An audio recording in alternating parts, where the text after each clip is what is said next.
Hi, guys. I'm Liz Wheeler. Welcome to the Liz Wheeler Show. We have a big show for you today, a very big show. I'm sitting here in downtown Washington, D.C. We are in the belly of the beast, and it's actually very apropos that we are sitting in the middle of the swamp because what we are going to talk about today is the administrative state. It is Schedule F. It is how we actually drain this cesspool in which we are sitting right now. The reason that I'm here is because I am in Washington, D.C. for the Young America's Foundation Conference, their national college student conference. It's a fabulous event. Just like I said yesterday, the energy here is so palpable. We're filming in a room right next to the main ballroom. So if you hear some noise in the background, it's the students. It's the students reacting to the speakers, the amazing speakers. And this caveat that I'm giving you is actually for the benefit of my audio engineer, because otherwise it's his job to try to scrub the audio clean. And it's not easy when there's roars and chants of USA that are happening in the background. If you haven't already subscribed to my show, please do that. Go over to Apple Podcasts, hit subscribe, give me a 5-star rating, write me a glowing review, please. Or if you don't like the show, you can tell me why, but send me an email if you want to do that. Only leave me a review if it's a positive one. Also, if you wouldn't mind subscribing to my YouTube channel, go to the Liz Wheeler Show on YouTube and, hit that bell so that you can be notified every time we drop new content. What we're going to talk about today, I'm very excited about the topic. We're going to talk about President Trump's comeback tour. He is back in the swamp in Washington, D.C. for the first time since his presidency, giving a huge speech. He gave a huge speech essentially about the administrative state, about the swamp, about how the swamp tried to take him down, how the swamp, in his opinion, did take him down. And what I want to talk about today specifically is this plan that's being proposed. And it's not just being proposed now. It was actually something that Trump signed an executive order on in October of 2020. It's called Schedule F. It's a strategy to drain the swamp. It's a strategy to dismantle the administrative state, to give a president a little more power over firing people, bureaucrats in the administrative state who are not doing the job of supporting the chief executive in the executive branch. And I want to talk too about why really any Republican candidate for president or any Republican at the congressional level who doesn't understand and then publicly acknowledge the seriousness of the threat that's posed by the bureaucrats in the administrative state, by this enormous bureaucracy, why those Republicans can't be taken seriously. So we're going to talk about this specific executive order that the left, by the way, the mainstream media is trying to demonize. They're trying to make it sound like, well, surprise, surprise, they're trying to make it sound like something it is not. We're going to talk about Schedule F, and we're going to talk about, the what it is of this. What is Schedule F? We're going to talk about why the left is so threatened about it, why they hate it so much. And then we're just going to talk about, is this a practical, workable plan? Would it actually succeed in draining the swamp? Now, some of you have told me that your favorite types of episodes that we do are ones where we get into the nitty-gritty, we get into the weeds on legal topics, on some of these policy issues, and break down the what it isness of something that, takes 5, 6, 7 hours to research, but we try to distill it into a 30, 40, 50-minute episode. So that's what you can expect today. Let's dig into all of this.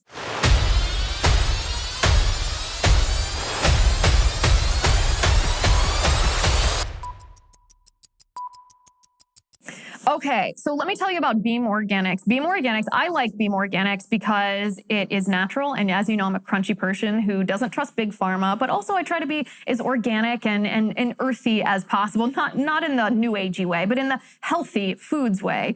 I like Beam Organics because it does the trick when it comes to sleepless nights. We've all suffered from this, but did you know that if you get poor sleep, it can impact, your weight? You can cause weight gain. It can cause mood issues, poor mental health, and lower productivity. A better tomorrow for you starts tonight. Let me introduce you to Beam Dream. Beam is the world's most innovative functional wellness brand. They have unique products for everything from sleep to recovery. And today, for you get a special discount available for Beam's sleep product. It's called Dream Powder. It's their best-selling healthy hot cocoa.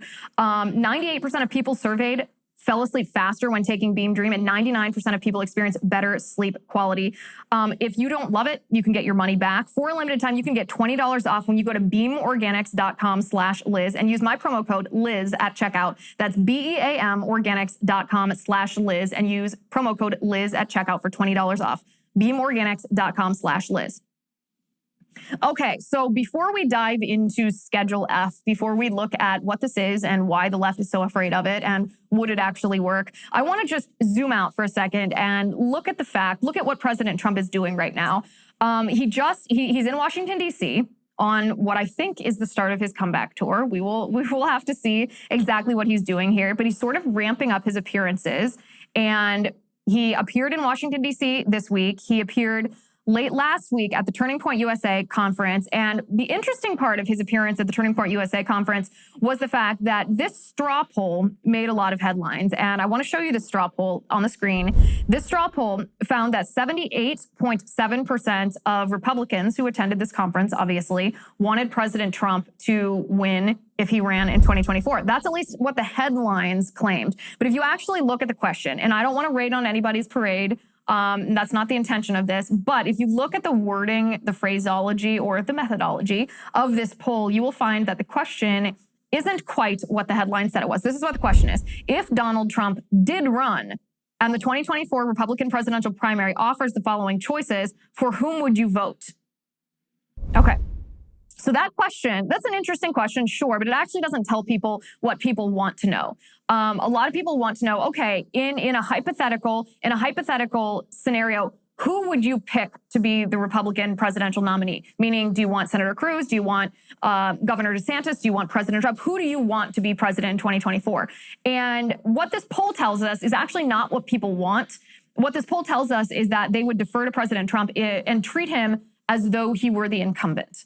Meaning, if an incumbent Republican president or an incumbent Democrat president decides to run for re-election, which they always do, there's not a primary. Nobody from their own party challenges them, or very infrequently does someone challenge them from their own party because they're incumbent. They receive this deference where it's okay, you can run again. That's what this poll tells us, because it starts with this caveat: if Donald Trump did run and the 2024 Republican presidential primary offers the following choices. So there's that caveat that changes what this poll is. Just something that I noticed that I thought was very interesting. The headlines did not pick up on the nuance of this. Whether this means anything or not, I don't know, but the headlines were not quite accurate. And, I think they should be. I think people should be nuanced and accurate. Okay, so one of the things about draining the swamp, and remember, President Trump promised to drain the swamp. This was one of the main promises that he made on the campaign trail in 2016, that he was going to drain the swamp. And I would say, looking back in hindsight at the 4 years that Trump was in office, he failed to drain the swamp. He did get rid of some swamp creatures, and he certainly deregulated a lot of different sectors and agencies in our country, but he generally failed to drain the swamp completely. And the reason for that is because he underestimated what it was. I think that there was a general understanding of the swamp at the beginning of the Trump administration. And perhaps this was a lot of Republicans as well as administration officials, perhaps even President Trump himself.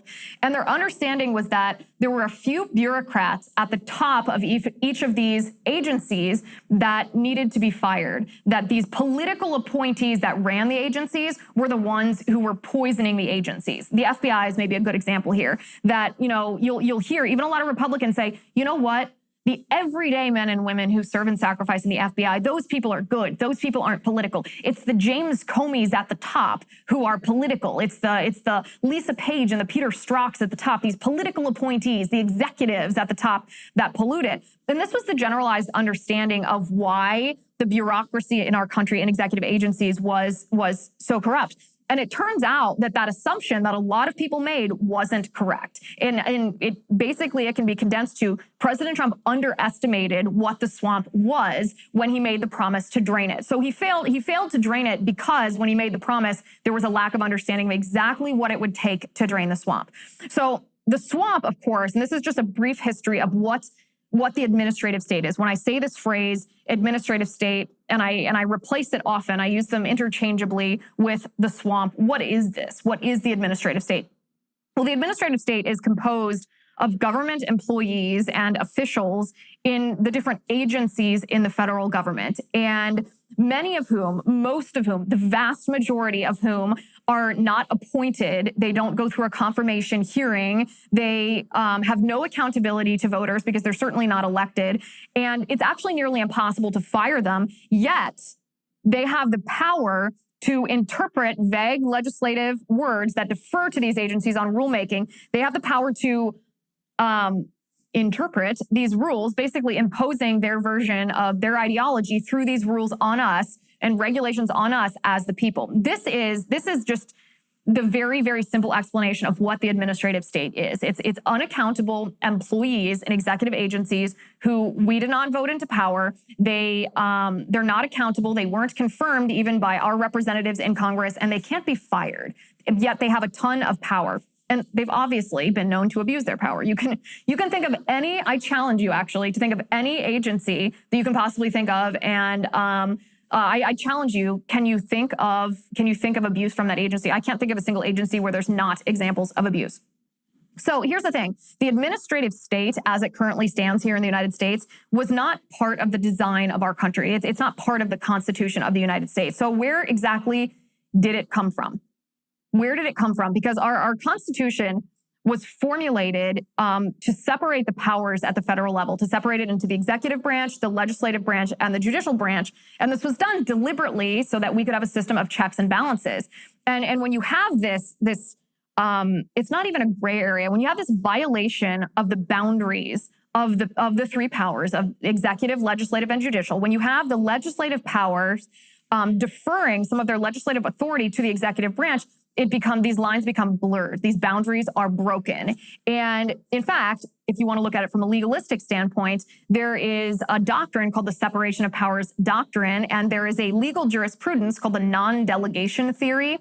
The non-delegation theory says each of these branches actually doesn't have the authority to violate the boundaries of their branch. So you're actually not allowed to do that, even if you choose to do it. You can't give away your own power because your power doesn't belong to you. If you are a legislator, it belongs to the people as conferred on you by the Constitution. So there's an argument to be made, which I personally buy into, that says that these people in Congress and these bureaucrats in the executive branch are actually violating our separation of powers doctrine and the non-delegation theory, that they're doing something that is not allowed.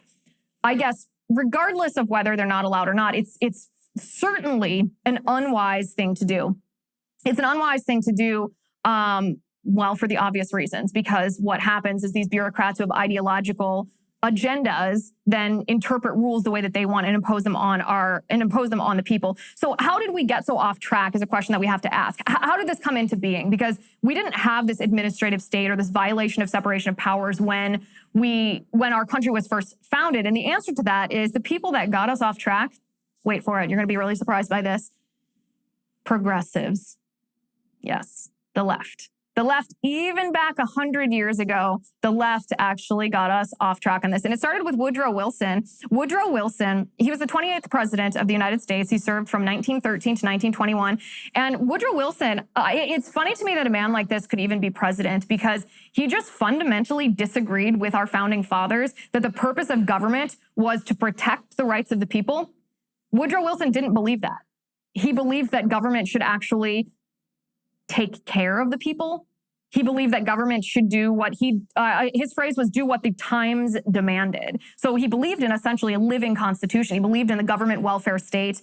And because of this, he was the one who first, I guess, dreamed up this idea of this politically neutral administrative class of workers in our federal government, these federal workers who were a constant, who stayed working in the federal government, administering the executive branch, even through transitions from one president of one party to a president of another party.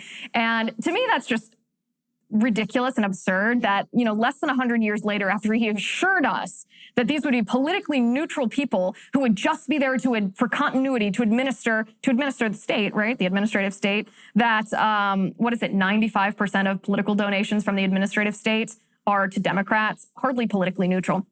So Woodrow Wilson came up with this idea. He dreamed this up, and it really came to fruition with FDR's New Deal and LBJ's Great Society. These were two presidents who latched on to Woodrow Wilson's ideas and brought it to fruition through government programs, which violated the separation of powers doctrine, which grew this administrative state. And it was during this time that the Supreme Court also stopped enforcing the non-delegation theory, which didn't allow the legislative branch to delegate their power of rulemaking to the executive branch. So all this being said, this is a little brief history of what exactly is it that we're dealing with here? Why was it that President Trump wasn't able to drain the swamp? It wasn't just a matter of a politician making an empty promise and then neglecting to fulfill that promise or to follow through on that promise. It was somewhat of a lack of understanding on his part and on his staff's part and his administration, and a lot of the Republican Party too, I think didn't understand the depth of corruption that existed in the administrative state in the swamp. We thought that it was that playing whack-a-mole essentially would do the trick, that if you identified a bureaucrat that was abusing their power like a Fauci or a Birx, that you could fire them and, okay, that would drain the swamp. That would get rid of these people at the tops of these agencies that, were dribbling down throughout their agencies all these politics. So this is kind of the history of how we got to where we are. Now, we saw almost a challenge to this. We came this close to the administrative state taking a really severe blow just a couple weeks ago at the Supreme Court. I like NUTRAFOL because it is both natural and it also works. Now, we all know that half of the people who are watching and listening to this show right now are balding men. Yes, NUTRAFOL is clinically shown to improve hair growth, thickness, and visible scalp coverage without compromise. And when I say without compromise, I'm told that a common complaint with hair growth supplements is that it decreases sex drive. Let me tell you, nobody wants that. Not so with NUTRAFOL. NUTRAFOL is clinically shown.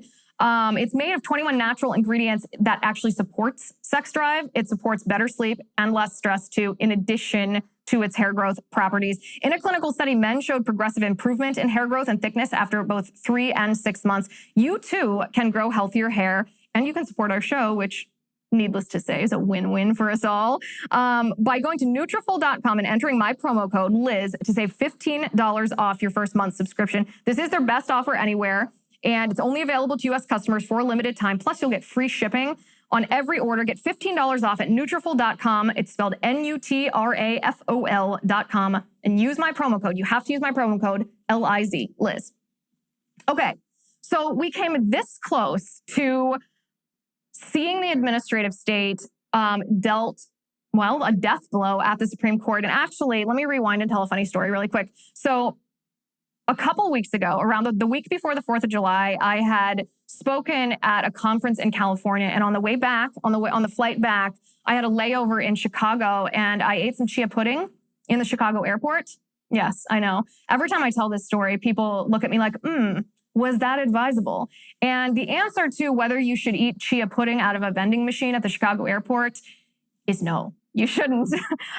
So I'll let your imagination infer the rest, but Spencer Clavin very kindly and very competently guest hosted my show for 2 days while I recovered from that chia pudding. And I was so jealous this whole time because he got to talk about the Supreme Court's ruling on the administrative state. It was a case that came before the Supreme Court based on an Obama administration ruling on, or an Obama administration fiat, I should say. It's not ruling, they can't rule. An Obama administration EPA fiat that violated every constitutional provision that you can possibly imagine. But it was the work of the administrative state. It was the work of the swamp. The Environmental Protection Agency was trying to impose on us, the people, law without it having come from Congress, and they're not allowed to do that. And so the Supreme Court had the opportunity to say, no, you are not allowed to do that. You are not allowed to use an executive agency to do this. You have to have the legislature legislate. Of course, we know what happened. Chief Justice Roberts, he was too chicken to actually overturn Chevron. Chevron is the Supreme Court precedent. It's a prior ruling that says that courts must defer to the recommendations, the rulemaking by the bureaucracy, which is the administrative state. And it needs to be overturned in order to abolish the administrative state. Roberts did not want to do that. Major disappointment. It was good. I'll give a thumbs up to the court for saying that the Obama EPA overreached. Of course they did. Obviously they did. But the Supreme Court in this ruling upheld what they call the major questions doctrine. This is where I was very disappointed. The major questions doctrine says that Congress can delegate rulemaking power to executive agencies, the administrative state, but they can't delegate legislative power to agencies to answer major questions. That right or that power is reserved for Congress. And it's basically the major questions doctrine is as stupid as it sounds because it's so vague. It's nowhere in the Constitution, nowhere. But the reason it's so vague is because it's subjective. You can ask the question to anybody, what constitutes a major question? And everybody might have a different response to this. It's completely dependent on someone's subjective opinion. And so terrible ruling on that part from the Supreme Court. And when they ruled that, I thought, well, if only we had a government body intended to decide these policy questions where those making policy decisions that impact people are accountable, to the same people. And I thought, oh, wait a sec. We do. It's called Congress. Supreme Court had an opportunity to deal somewhat of a death blow to the administrative state, and they didn't do it. They did not do it. And that brings us to where we are. We're going back. We're circling back around to the beginning here to President Trump being in Washington, D.C. Last week, Axios published a series of articles, and they intended them to be hit pieces. You'll be able to tell. I'm going to read a little bit of it in a second. You'll be able to tell that it's a hit piece based on its tone and its foreboding language. But the topic of these hit pieces was something called Schedule F. It's an executive order that President Trump signed in October of 2020, right before the presidential election. And Schedule F was an effort to combat the administrative state by looking at these bureaucrats from a different perspective, looking at the bureaucrats less like the problem resided at the top of each agency, that it's not just the cabinet secretary or the 5 or 10 people who serve directly underneath them, but looking at this massive number of people who work in civil service jobs, these protected jobs. So maybe these sort of nameless, faceless people that we never hear about because they're not high enough level that they're being reported on or talking to the media. But these are the people that actually execute on the administration of each and everything that happens at these executive agencies.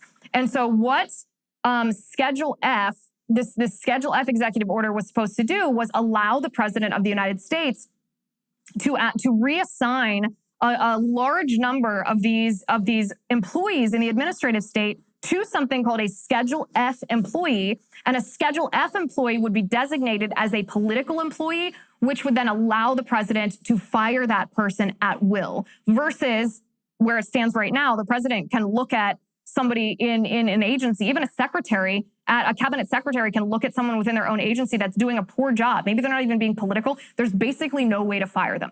This executive order would have allowed the president to designate a much larger number of people as political appointees so that then the president could hire them based on their qualifications for the job versus other preferences, or fire them based on them doing a poor job. So that's just a tiny bit of background on Schedule F. We'll get into it in a little more depth in just a minute.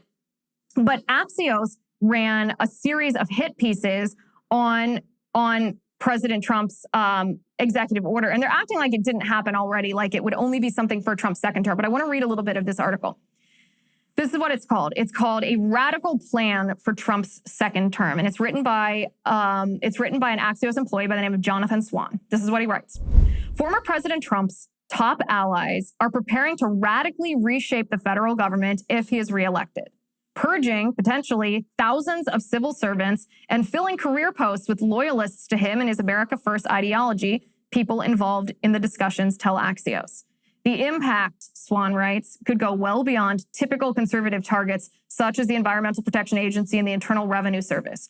Trump allies are working on plans that would potentially strip layers at the Justice Department, including the FBI, and reaching into national security, intelligence, the State Department, and the Pentagon, sources close to the former president say. I love the foreboding tone that he writes in, as if this is like a bad thing. This is the heart of the swamp. He writes, during his presidency, Trump often complained about what he called the deep state.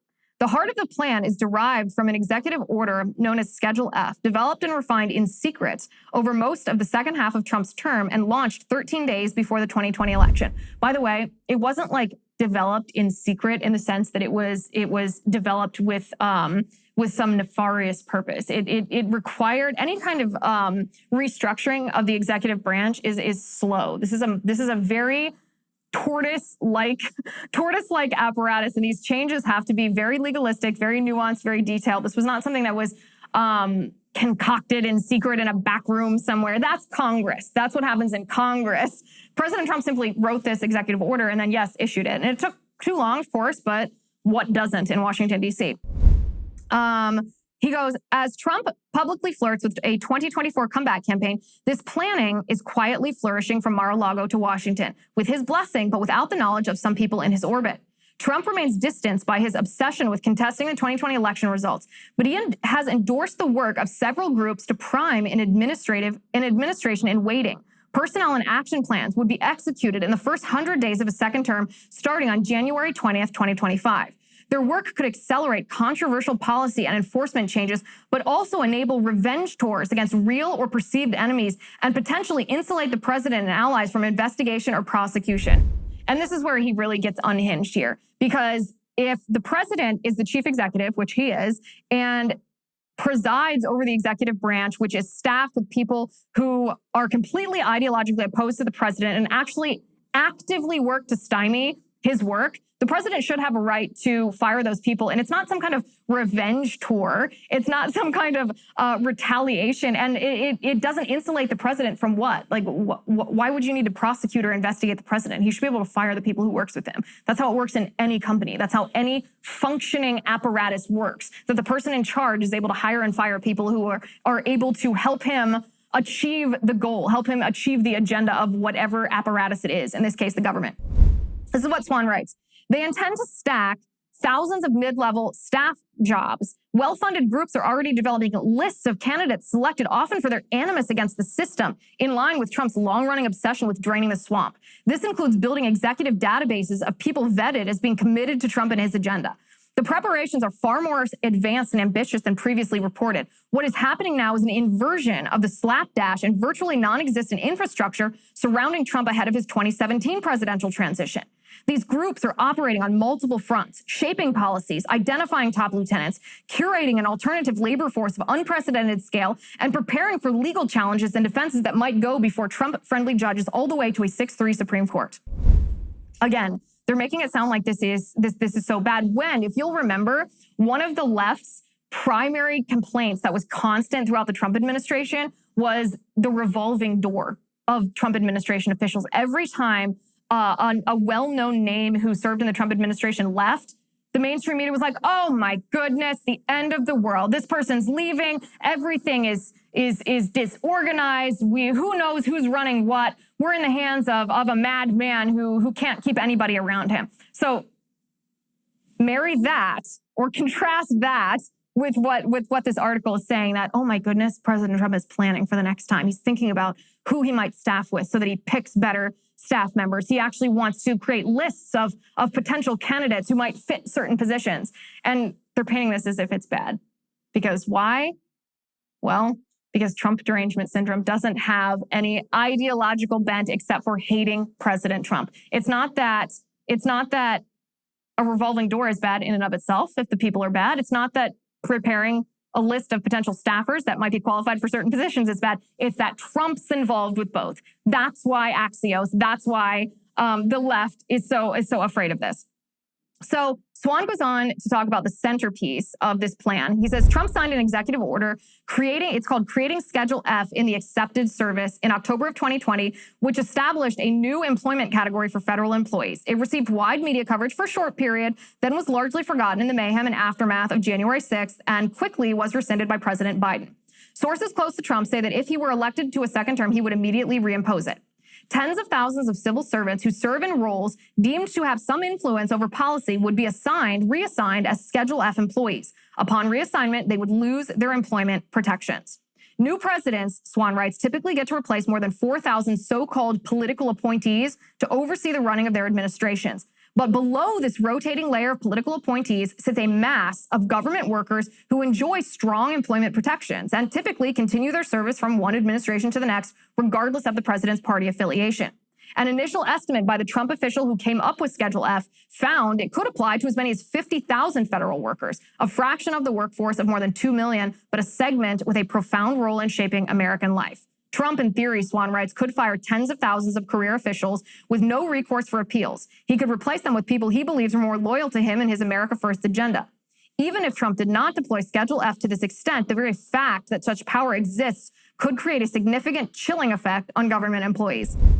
So when I read this piece for the first time, that was actually the sentence that stuck out at me the most. I'm going to read it again. Even if Trump did not deploy Schedule F to this extent, the very fact that such power exists could create a significant chilling effect on government employees. What do you mean? What kind of chilling effect? How would the threats of possibly being an at-will employee, meaning if you're not doing the job the president wants you to do, that he could fire you, how would that chill government employees? What particular actions would they stop partaking in? Because that's the term, chilling effect. It means it would stop someone from doing something for fear of what the repercussions might be. What behaviors would it prevent them from engaging in if they were worried that they might be fired for those actions? The answer to that is it would stop them from doing things that are actively counter to the agenda of the chief executive for whom they work. So this right here betrays all of the anxiety of the left about Schedule F is distilled in that sentence right there, a chilling effect on government employees. The only people that would be chilled would be people who were trying to push their ideology through the rulemaking of these executive agencies for which they work versus trying to execute the president's policy, which is what they're supposed to do, what their job description is. That's the essence of all of the Democrats' fear about Schedule F. And I actually talked with a couple, so the groups that they're talking about. Let's talk about the groups. Before we talk about the groups, I want to talk to you about MOINK Box. I like MOINK Box because they are helping keep the U.S. independent from China. And that's a good thing and a necessary thing. 60% of U.S. pork production comes from one company. That company, my friends, is owned by the Chinese. And this Chinese company's hogs are actually given something called ractopamine. Ractopamine is banned in 160 countries around the world, including in China, yet you will find this in your grocery store aisle every day. Do you want to eat this? The answer to that is no. There is a better way. I'd like to tell you about MOINK. MOINK delivers grass-fed and grass-finished beef and lamb, pastured pork and chicken, and sustainable wild-caught Alaskan salmon straight to your door. MOINK farmers farm like our grandparents did, and as a result, MOINK meat tastes like it should because the family farm, of course, does it better. You choose what meat is delivered each month. You can cancel anytime. The meat is ribeyes, chicken breasts, pork chops, salmon fillets, and so much more. I like MOINK because they're committed to our country, and my husband can attest to the fact that MOINK meat tastes good. Keep American farmer going by signing up at moinkbox.com/Liz right now. And if you do, you will get a year free filet mignon, a year of the best filet mignon that you've ever tasted for free. That's 1 year, but it is for a limited time. So you have to go right now to moinkbox.com/Liz. That's moinkbox.com/Liz.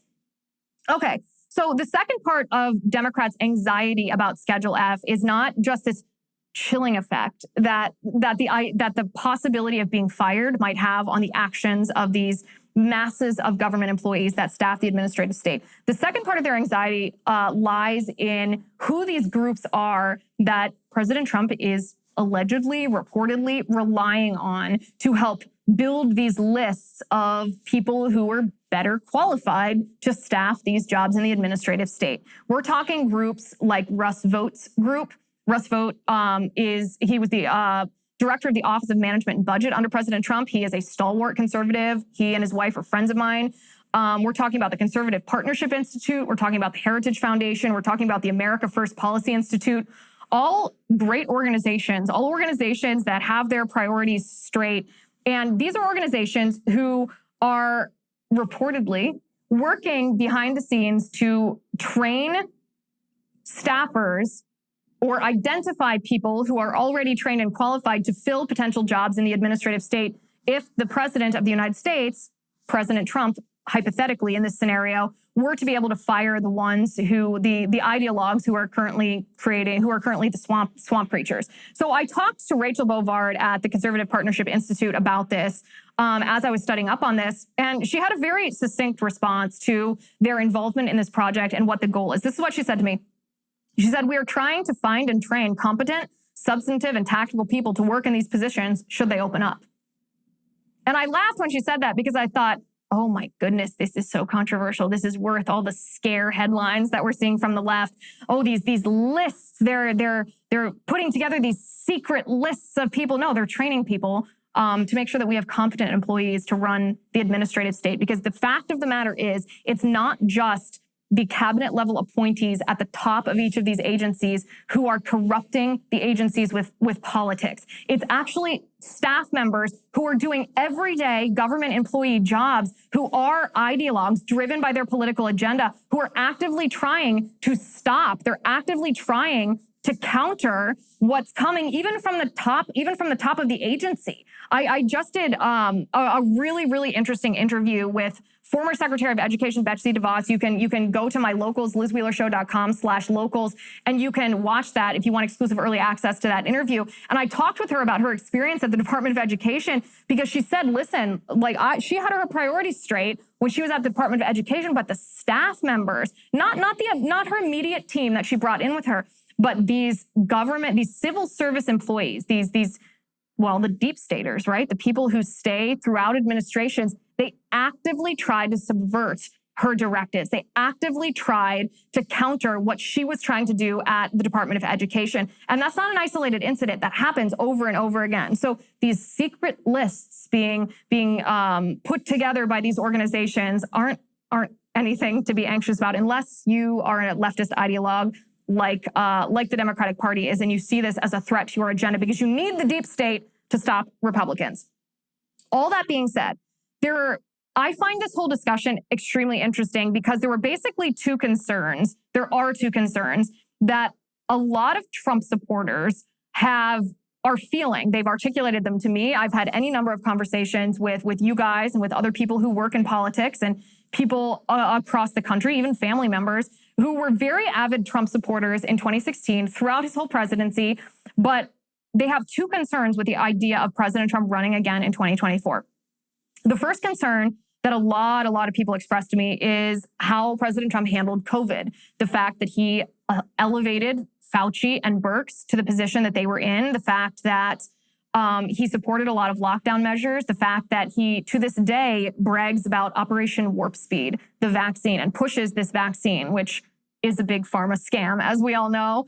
And he doesn't seem to have learned his lesson. I mean, he still seems to be very excited and very proud of the vaccine. He doesn't seem to realize that it's maybe the greatest pharma fraud that's ever been propagated on the American people. That's the first concern that a lot of Trump supporters feel. I share this concern. The second concern is who President Trump surrounded himself with, whether this was at the cabinet secretary level, whether this was at the National Security Council, whether this was advisors. There was a revolving door in the Trump administration. And while I don't have a problem theoretically with a revolving door, the reason there was a revolving door is because he kept appointing people who weren't good at their jobs, who didn't share his view of the country and therefore didn't share his agenda. And he didn't seem to learn his lesson not to surround himself with deep staters and suck-ups and idiots and morons who are actively going to harm his agenda versus help him achieve what voters sent him to the White House to achieve.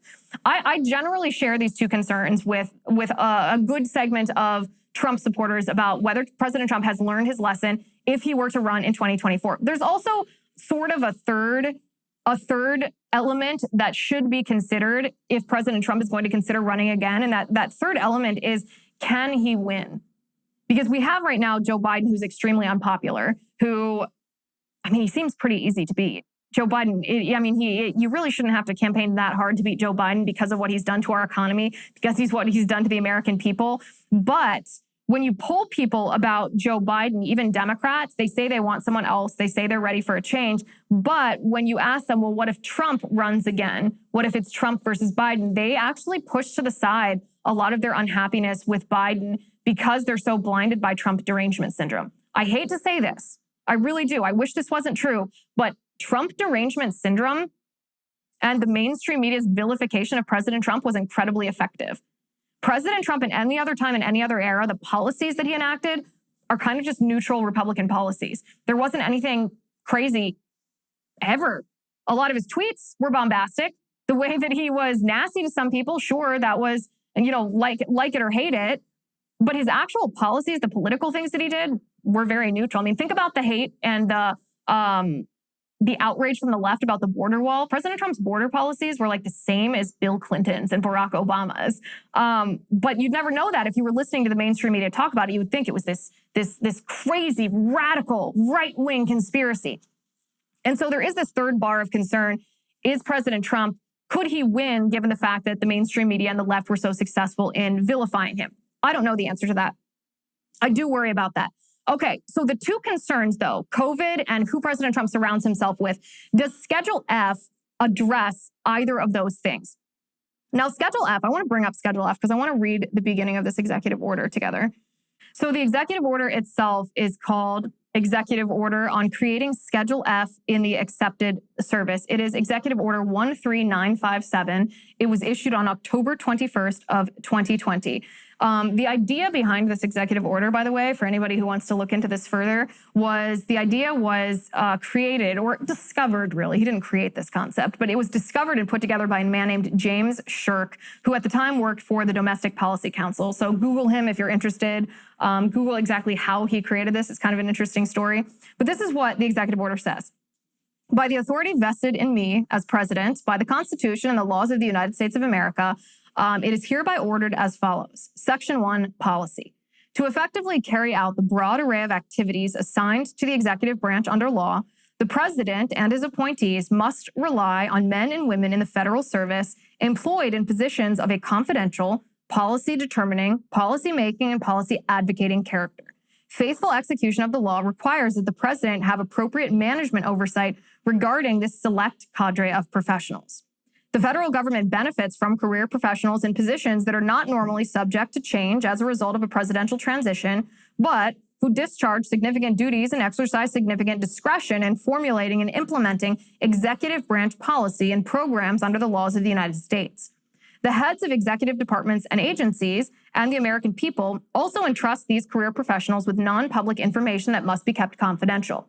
With the exception of attorneys in the federal service who are appointed pursuant to Schedule A of the accepted service and members of the senior executive service, appointments to these positions are generally made through the competitive service. Now remember that phrase, competitive service. Given the importance of the functions they discharge, employees in such positions must display appropriate temperament, acumen, impartiality, and sound judgment. Due to these requirements, agencies should have a greater degree of appointment flexibility with respect to these employees than is afforded by the existing competitive service process. Further, effective performance management of employees in confidential, policy determining, policy making, or policy advocating positions is of the utmost importance. Unfortunately, the government's current performance management is inadequate, as recognized by federal workers themselves. For instance, the 2016 Merit Principles Survey reveals that less than a quarter of federal employees believe their agency addresses poor performers effectively. Separating employees who cannot or will not meet required performance standards is important, and it is particularly important with regard to employees in confidential, policy determining, policy making, or policy advocating positions. High performance by such employees can meaningfully enhance agency operations, while poor performance can significantly hinder them.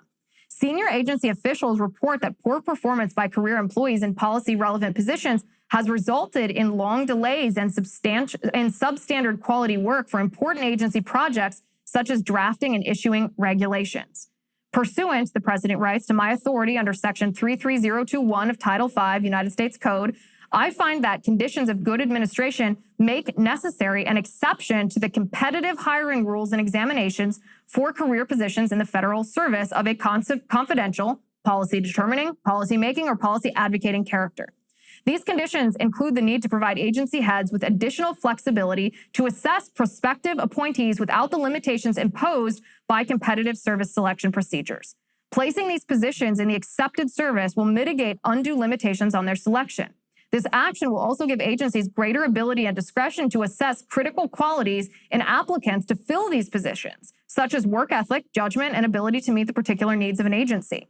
These are all qualities individuals should have before wielding the authority inherent in their prospective positions, and agencies should be able to assess candidates without proceeding through complicated and elaborate competitive service processes or rating procedures that do not necessarily reflect their particular needs.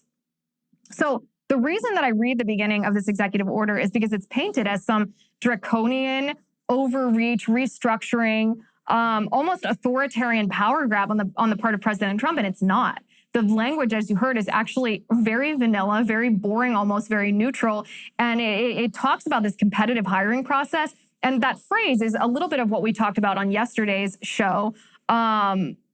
When we talked about how the left redefines words, and they redefine words obviously in order to twist the definition of those words to fit their political agenda, and that's exactly what competitive hiring practices means. Competitive hiring practices means that your immutable characteristics or your lack of privilege points counts towards your hiring more than your education, your training, and your experience and your skills as it relates to the job that you're going to fill. So regardless of ideology, even for a second, that kind of hiring process is not going to result in any kind of agency being staffed with the most competent, the most highly qualified people. It's going to be a bunch of people who were picked, who are token employees, essentially, who were picked on the basis of their skin color, picked on the basis of their gender, picked on the basis of I don't know, whatever other woke characteristics the left likes to take into account to elevate people to places that they may not be the most qualified. They just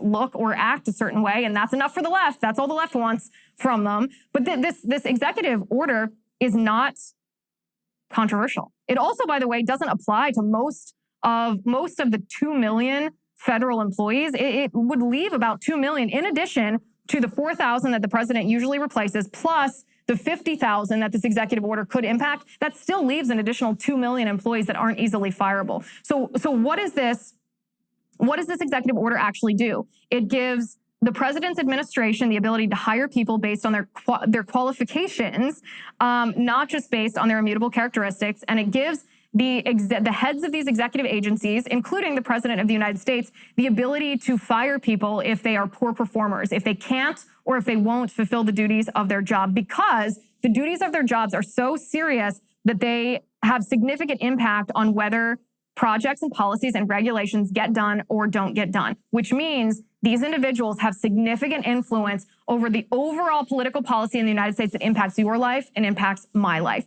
These are people that impact policies. Therefore, they ought to be fired if they are getting in the way. So to boil this all down, essentially the problem, this circles back to the very beginning of what we were talking about, that President Trump promised to drain the swamp and failed to drain the swamp. And the problem wasn't just the heads of these executive agencies or the political appointees. The problem was the bureaucracy itself. The bureaucracy itself, or I should say it wasn't the only problem, the political appointees. That was somewhat of a problem, yes. But it wasn't the only problem, meaning when you switched those political appointees, as President Trump did, it didn't fix the problem because it wasn't the entire problem. The bureaucracy itself was the entire problem. So the strategy of this Schedule F reassignment of federal employees is, okay, if this bureaucracy is going to be in place, because the Supreme Court refused to enforce the non-delegation theory and the separation of powers doctrine, then let's just replace the bureaucracy. Let's take a bureaucracy that worked for the left and replace it with a bureaucracy that works for the right. How can this be done? This can be done by firing the individuals who are working counter to a Republican president and replacing them with qualified people. Now, where do you find those qualified people? That's where this executive order or this Schedule F strategy relies on these outside groups, whether it's Russ Votes Group or the Conservative Partnership Institute or Heritage or the America First Policy Institute, to make lists to identify people who are already qualified and to train people who are not yet qualified for this position. So it kind of deflates the balloon, right? It started out as, this massive hit piece from Axios on President Trump about how he's going to fundamentally restructure the government as if that's a bad thing. And it ends with, why did Axios write this hit piece and try to exaggerate what this is, to try to elevate a threat that's not really much of a threat? Well, the reason that they wrote this hit piece is because of President Trump's comeback tour, where he's starting to talk about this. He's starting to address people's concerns, because people like me have been open about a concern with who he's surrounded himself with and how exactly he's going to take care of the administrative state.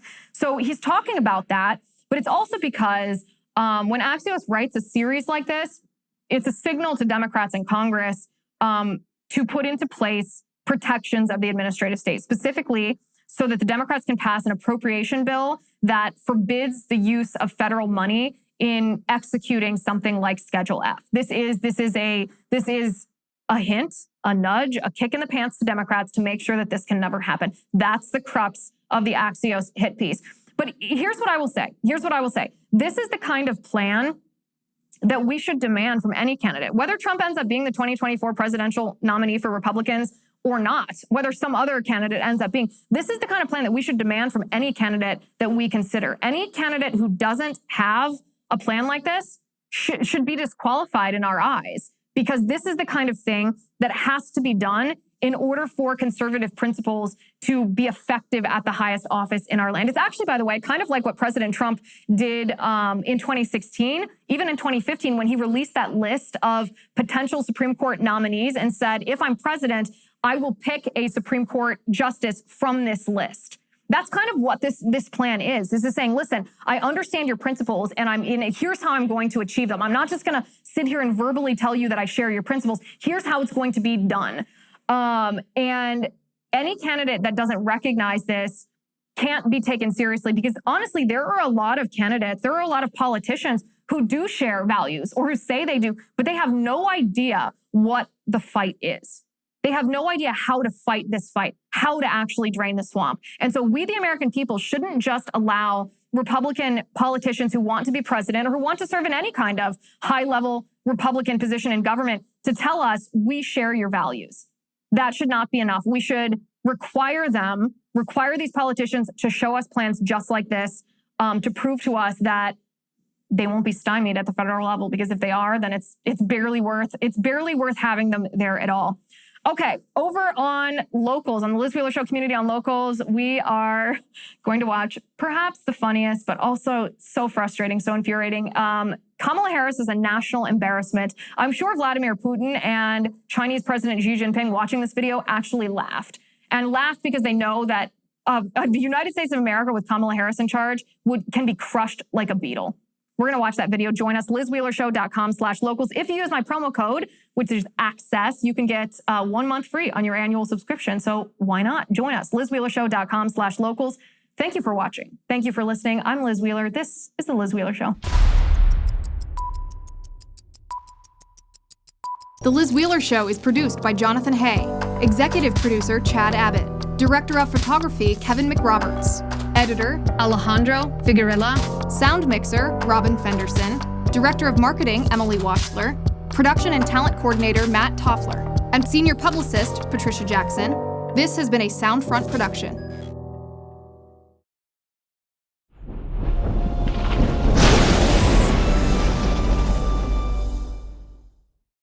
If you haven't already, give this video a thumbs up, hit the subscribe button below, and ring the bell to make sure you never miss a video.